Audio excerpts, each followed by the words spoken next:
قد جاءنا نذير জাহান্নামীদেরকে প্রশ্ন করা হবে, জাহান্নামীরা তোমরা জাহান্নামে আসলা কেন? তোমরা তোমাদের কাছে কি বিধি প্রদর্শনকারীরা যায় নাই? ওয়াজ মাহফিল কি হয় নাই? তাফসীর মাহফিল কি হয় নাই?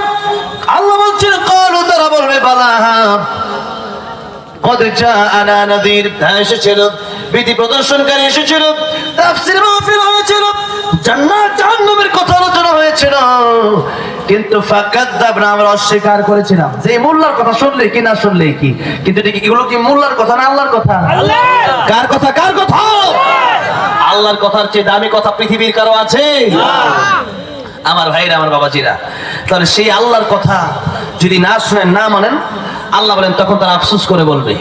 একটু পরে সূরা মুলকের প্রথম পৃষ্ঠার একেবারে শেষ লাইনেই, প্রথম পৃষ্ঠার শেষ লাইনে আছে, আল্লাহ বলতেছেন তখন জাহান্নামীরা আফসোস করে বলবে কি, ওয়াকালু লাউ কুননা নাসমাউ আও নাকিলু মা কুননা ফি আসহাবিস সাঈর।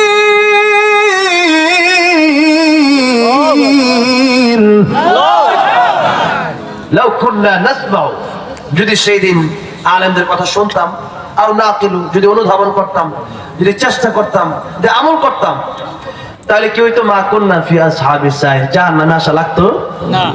আর জাহান্নামে যাওয়ার পরে জাহান্নামে আল্লাহকে ডাকা শুরু করবে, কিন্তু সেই জাহান্নামে যাওয়ার পরে আল্লাহকে ডাকলেও লাভ হবে না। আল্লাহ বলছেন জাহান্নামে আল্লাহকে ডাকবে, জাহান্নামে আল্লাহকে ডাকতে থাকবে আর বলবে রব্বানা আখরিজনা মিনহা فإن عدنا فإنا ظالمون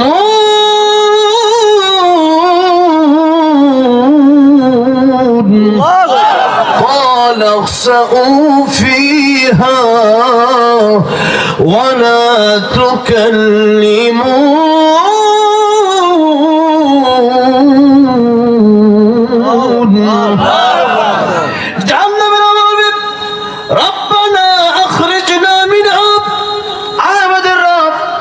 জাহান্নাম থেকে একটু আমাদেরকে বের করে দেন, আর আমাদেরকে যদি জাহান্নাম থেকে বের করে দেন, ফাইন উদিনা ফাইন্না যালিমুন, আমরা আর জালিম হব না, নামাজ ছাড়বো না, কোরআন ছাড়বো না, সুদ ঘুষ আর খাবো না, চুরি ডাকাতি আর করবো না, জোয়ার খেলবো না, মদ পান আর করবো না, তোমার কোরআনের বিধান লঙ্ঘন করবো না। আল্লাহ রাব্বুল আলামিন তখন কি বলবেন? লক্ষ্য করে দেখুন, আল্লাহ তখন কি বলবেন? ক্বালা ফসাউ ফিহা, আল্লাহ বলবেন জাহান্নামে লাঞ্ছিত অবস্থায় পড়ে থাক, ওয়ালা তুকাল্লিমুন, আজকে কোনো কথা বলবি না। আচ্ছা চিন্তা করে দেখেন, আমার তো মনে হয় আল্লাহ যখন বলবেন আজকে আমার সাথে আর কোনো কথা বলবি না, চুপ, আল্লাহ যখন এই ধমকটা দিবেন, জাহান্নামে যে কষ্ট হবে তার চেয়ে বেশি কষ্ট হবে সেই ধমকটা, ঠিক না? আল্লাহর ধমক তো, এটা তো সাধারণ কোনো মানুষের ধমক নয়। সেদিন যাওয়ার কোনো জায়গা থাকবে না, সেদিন যাওয়ার কোনো জায়গা নাই।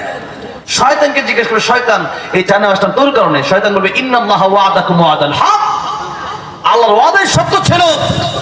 আল্লাহর ওয়াদা মানো নাই, আল্লাহর কোরআনের কথা মানো নাই কেন? কোরআন থেকে হাদিস থেকে দলিল ভিত্তিক আলোচনা করা হয়েছিল, সেই আলোচনা ভালো লাগে নাই। আর আমি বলছি গীবত করো, করছো, কোনো লাভ ছিল না, করছো। আমি বলছি মিথ্যা বলে, বলছো, কোনো লাভ ছিল না, বলছো। আমি বলছি একজনকে সর মারো, মারছো। আমি বলছি মানুষের হক নষ্ট করে করছো, তাহলে আমার কথাই যে করলা, আমার কথা কোনো দলিল ছিল না, আর তুমি করে তুমি মজা পাইছো, আমার দোষ দাও কেন? ফাইজলামি করে জায়গা পাও না, তোমার চেয়ে বড় জাহান্নামে আমি আছি, এত কথা কেউ না, জাহান্নামে থাকো। তাহলে সেদিন আর যাওয়ার কোনো জায়গা কেউ বাঁচাবে না।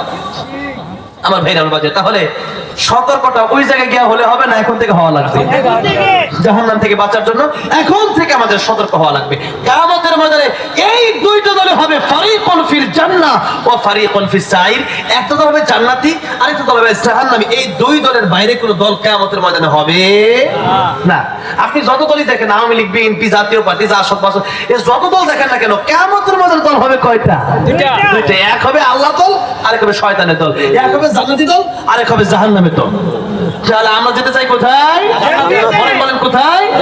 জান্নাতে। আল্লাহ তুই ওদিকে জান্নাতুল ফিরদাউস দিও, জোরে কোন আমিন। যেই জান্নাতে আমার নবী থাকবে সেই জান্নাতে আমরা থাকতে চাই কি চাই না?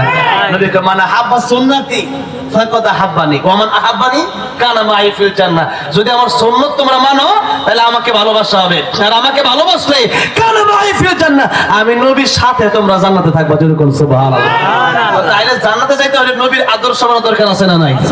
নাকি ব্রাজিলের আদর্শ, আর্জেন্টিনা, অস্ট্রেলিয়া, ইহুদি খ্রিস্টানদের আদর্শ? লা তাত্তাখিদুল ইয়াহুদা ওয়ান নাসারা আউলিয়া বাদহুম আউলিয়া বাদ। ইহুদি খ্রিস্টানরা কাফের বেঈমানরা আমাদের আদর্শ হতে পারে না। আমার ভাইরা, আমার বাবাজিরা, তাহলে আসুন নবীর আদর্শ আমাদের মানতে হবে। এবার আসুন জান্নাতে যাওয়ার পরে, যারা জান্নাতে চলে যাবে, জান্নাতে যাওয়ার পরে জান্নাতে তো নিয়ামতের অভাবই নাই। সবচেয়ে বড় যে নিয়ামত, ওই নিয়ামতের নাম হলো আল্লাহর দিদার। আল্লাহর দিদার, আল্লাহর দিদার। দুনিয়ায় থাকা অবস্থায় আব্দুল কাদের জিলানী নাম শুনছেন? আব্দুল কাদের জিলানী রাহমাতুল্লাহ আলাইহি বলতেন, জান্নাত দোজখ সে ইয়া রব্বি ক্যা করুম, জান্নাত দোজখ সে ইয়া রব্বি ক্যা করুম, আরজু হ্যায় मैं तुझसे देखा करूं, आरज़ू है मैं तुझसे देखा करूं। জান্নাত জান্নাত আমি কি করব আল্লাহ, আমার বড় ইচ্ছা আমি যেন তোমার সাথে দেখা করতে পারি। সুবহানাল্লাহ। এই দুনিয়ার সৌন্দর্য দেখে মানুষ আত্মহত্যা করে, নারীর প্রেমে, যুবকের প্রেমে যুবতী, কথা কোন ঠিক না বেটি? তারে না পাইলে আমি মরে যাবো, এরকম আছে না নাই? আচ্ছা, আত্মহত্যা করা এটা কবিরা গুনাহ না? এখন আত্মহত্যা করা কবিরা গুনাহ, তো কবিরা গুনাহটা আপনি করার পরে তাওবার সুযোগ আছে আর না? আত্মহত্যা করা ছাড়া অন্য কবিরা গুনাহ করলে, কুফরি করলে, শিরিক করলেও তওবার সুযোগ আছে, কিন্তু আত্মহত্যা করলে মরার পর আর তওবার সুযোগ থাকে না। তাহলে আপনি তওবা করলেন, করবেন কেমন? একটা কবিরা গুনাহ জাহান্নামে যাওয়ার জন্য যথেষ্ট। আত্মহত্যা করবে, বুখারী শরীফের হাদিস তৈরি বলছেন, যে যেভাবে আত্মহত্যা করবে তাকে ওইভাবে শাস্তি দেওয়া হবে। কেউ যদি ছুরি লাগায় দেয় তাকে কিয়ামতের মধ্যে ছুরি দেওয়া হবে। কত মরতে পারস মর, সে এভাবে ছুরি দিয়ে আঘাত করে মরবে, আবার জীবিত হবে, আবার মরবে, আবার জীবিত হবে, এরকম তার শাস্তি চলতেই থাকবে। কেউ ফাঁসি দিছে, তারা রশি দেওয়া হবে, যে নে রশি, কত রশি তোর লাগবে নে, কত তোর মন চাই, জীবন দিয়েছিলাম আমি আল্লাহ, আর মরার সময় বুঝি আল্লাহর দরকার নাই নাকি? জীবন দিল কে?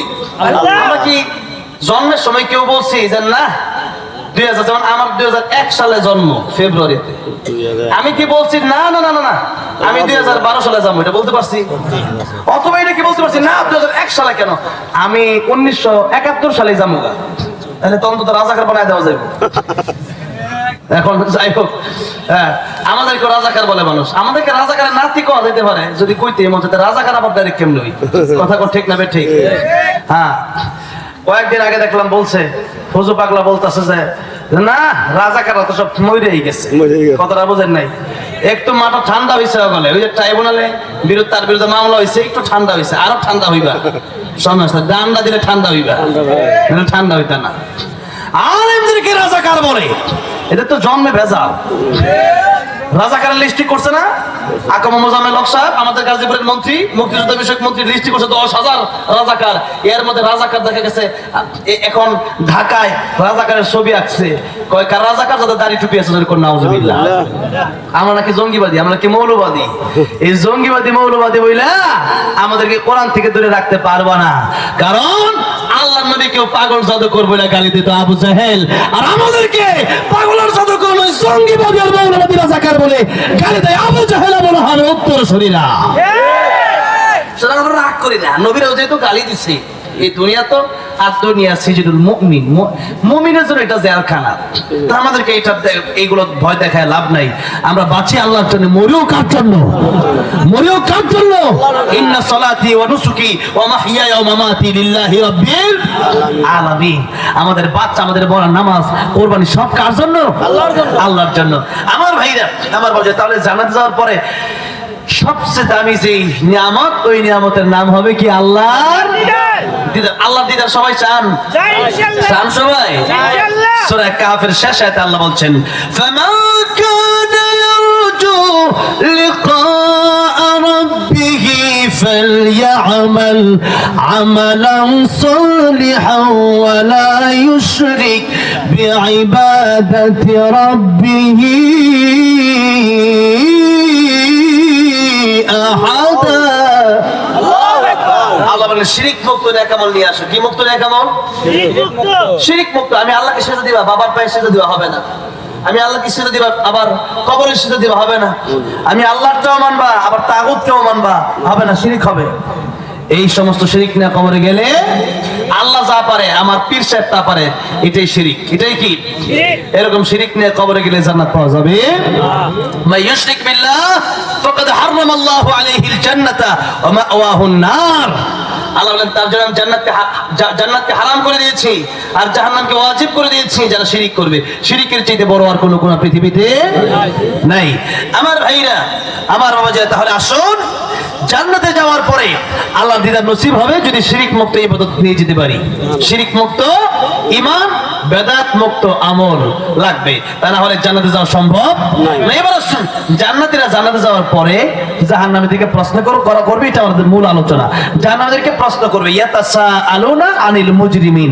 জাহান্নামীদেরকে প্রশ্ন করবে জান্নাতীরা যে মা সালাকাকুম ফি সাকার, তোমরা জাহান্নামে গেলা কেন? তোমরা কি কারণে জাহান্নামে গেছো একটু বলবা? আল্লাহ রাব্বুল আলামিন বলছেন সূরা মুদ্দাসসির আমার আলোচনার ভিতরে আল্লাহ রাব্বুল আলামিন বলছেন তখন তারা চারটা উত্তর দিবে। জোরে কোন কয়টা উত্তর? চারটা। জোরে বলেন কয়টা? চারটা। এই চার কারণ, এই চার কারণ আমাদের বুঝে মানতে হবে। রাজি আছেন তো? এই চার কারণ শোনা যাবে না, না শুনে চলে যাবেন? আল্লাহ আমল করার তৌফিক দান করেন, বলেন আমিন। আল্লাহ রাব্বুল আলামিন বলছেন এক নম্বরে জাহান্নামীরা জান্নাতীদেরকে উত্তর দেবে ক্বালু লাম নাকু মিনাল মুসাল্লিন, নামাজ পড়ি নাই, নামাজ পড়ি নাই, নামাজ পড়ি নাই। নামাজের সময় হয়ে গেলে পরে তোমরা নামাজে চলে যেতে, আযান হয়ে গেলে পরে তোমরা মসজিদে নামাজের জন্য চলে যেতে, আর আমরা ঘুমায় থাকতাম, আড্ডা দিতাম, খেলাধুলা করতাম, দুনিয়ার ব্যবসা বাণিজ্যে ব্যস্ত থাকতাম, কিন্তু আল্লাহকে সারা দিয়া মসজিদে যেতাম না, নামাজ পড়তাম না। তাহলে এক নম্বরে জাহান্নামীরা জাহান্নামে যাওয়ার যে কারণগুলো হবে, এক নাম্বার কারণ হবে তারা নামাজ না পড়ার কারণ। নামাজ না পড়ার কারণে মানুষ জাহান্নামে চলে যাবে। কিন্তু এই দোষ আমাদের ভিতরে আছে না নাই? আছে। নামাজ কয় ওয়াক্ত? 5 ওয়াক্ত। নামাজ 5 ওয়াক্ত। নামাজই 5 প্রকার, নামাজের ফলাফল 5 প্রকার। শুনে যাবেন না, না শুনে চলে যাবেন? শুনে যাব। নামাজ কয় ওয়াক্ত? 5 ওয়াক্ত। নামাজই কয় প্রকার? 5 প্রকার। নামাজের ফলাফল কয় প্রকার? 5 প্রকার। দেখেন কোন ফলাফল আপনি, কোন নামাজে আপনি আর কোন ফলাফল আপনার দেওয়া হবে। আর নামাজের ফলাফল 5 প্রকার, কিন্তু ফলাফল সব ভালো না, কিছু ফলাফল খারাপও আছে। কিছু নামাজের জন্য দুজক অপেক্ষা করতেছে। কাদের জন্য একটু শোনা দরকার আছে না নাই? খালি নামাজ পড়লেন তারপরে জাহান্নামে যাওয়া লাগবে, তাহলে আমও গেল, সালাও গেল। একজন হুজুর সে তাহাজ্জুদ পড়ে, তাহাজ্জুদ পড়ে সে গল্প করে আমাদের এলাকার যে এত কষ্টের তাহাজ্জুদ নামাজ পড়লাম, এরপরে যে জাহান্নামে যাইতে হয়, হায় রে জীবন ব্যর্থ। কথা কোন ঠিক না বেঠিক? তো এই যে সে আফসোস করে বলতেছে এখন তো গেছে আপনি নামাজ পড়তেছেন 5 ওয়াক্ত, কিন্তু এরপরে জাহান্নামে